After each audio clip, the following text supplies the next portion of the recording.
जब किसी व्यक्ति के जीवन में आलस आता है तो बहुत सारी चीजों को नष्ट कर देता है, जैसे उसका दैनिक जीवन, व्यवहारिक जीवन, मनुष्यों के प्रति बोलने की भावना है वह भी बदल जाती है। दोस्तों बहुत सारी बातें होती हैं जो आपने इस समाज में जरूर देखी होंगी, लेकिन दोस्तों मैं आज आपको एक बहुत अच्छा दृष्टांत है उसको आपके सामने लेकर के आया हूँ। आपको अच्छा लगेगा और अच्छा लगे तो वीडियो को लाइक जरूर करें और चैनल को सब्सक्राइब जरूर कीजिएगा। दोस्तों यह दृष्टांत है एक आलसी चेला का। वो चेला अपने गुरु के प्रति इतना आलस में रहता है कि अपने गुरु की किसी भी आज्ञा को नहीं मानता है, लेकिन उसका मना करने का तरीका सबसे अलग है, निराला है, बहुत ज्यादा एक हास्यप्रद भी हो जाता है, उसमें हंसी भी आती है। लेकिन दोस्तों शुरुआत करते हैं उस दृष्टांत की। दोस्तों एक गुरु होते हैं और उनका एक चेला होता है। जब वो गुरु अपने चेले से कुछ भी कहते हैं तो उसमें वो अलग ही तरीके से उनसे मना कर देता है। गुरुजी समझ जाते हैं कि चेला ने काम करने से मना कर दिया है। दोस्तों एक समय की बात थी कि वो गुरुजी अपने कुटिया के अंदर बैठे हुए थे। उसी समय अचानक बारिश शुरू हो जाती है और बारिश में भीगती हुई एक गाय थी जो उनका बाहर बाड़े में बंधी हुई थी। तो अपने चेले से कहते हैं उठो और उस गाय को बंधन से मुक्त कर दो। तब चेला सोचने लगा कि भाई बारिश हो रही है, मैं बाहर निकलूंगा तो भीगूंगा, अब गुरुजी से कैसे मना किया जाए। तो वो चेला कहता है प्रभु गुरुदेव मैं खुद आपके बंधन में हूँ, मैं गाय को कैसे बंधन से मुक्त कर सकता हूँ। जो व्यक्ति खुद बंधन में पड़ा हुआ है वो किसी को बंधन में से मुक्त नहीं कर सकता है। गुरु मैं आपके इस आज्ञा को मानने में असमर्थ हूँ। गुरुजी समझ गए कि मना कर दिया। गुरुजी उठे और गाय को बंधन से मुक्त किया।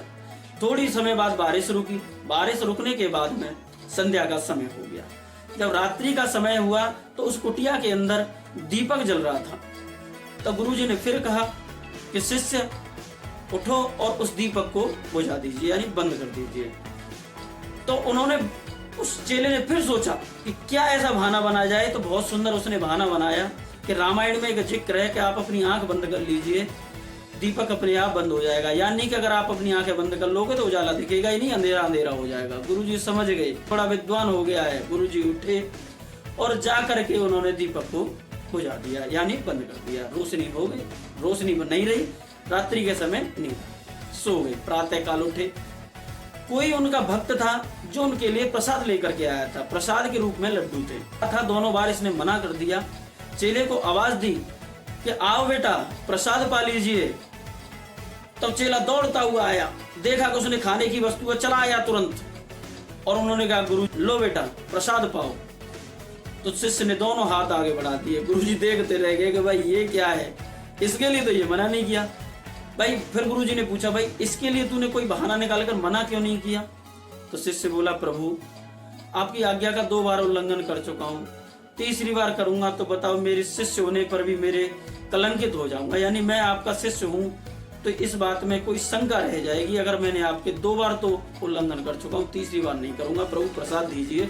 और उसने लड्डू खटाखट खटाखट, अब इस बार उसने एक लड्डू सिर्फ छूटा, वो भी गुरुजी ने बोला था कि भाई मेरे लिए तो प्रसाद छोड़ दे।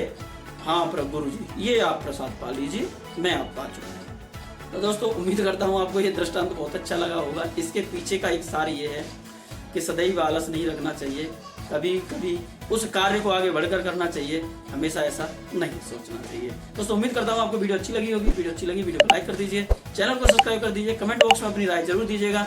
मिलते हैं ऐसी इंटरेस्टिंग वीडियो के साथ में। जय हिंद, जय भारत, राधे राधे, जय श्री कृष्ण।